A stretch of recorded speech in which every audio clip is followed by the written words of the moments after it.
Hebu tusikize huu ukweli ulio mchungu kutoka kwa Mheshimiwa Selemani Said Bungala Labwege. Bwana, usisahau kwamba tulimpaga jina la utani la Bwege na yeye akalichukua na kaishi nao akalikubali. Akasema yeye ni bwege, ila ni bwege mwenye akili timamu.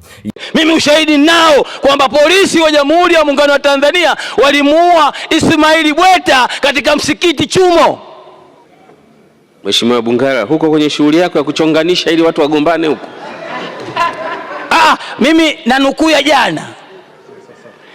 Jana hiyo kuna Mheshimiwa Sugu hapa akasema kwamba watu wanauliwa, akatoka waziri mwingine akasema hajauliwa. Sasa mimi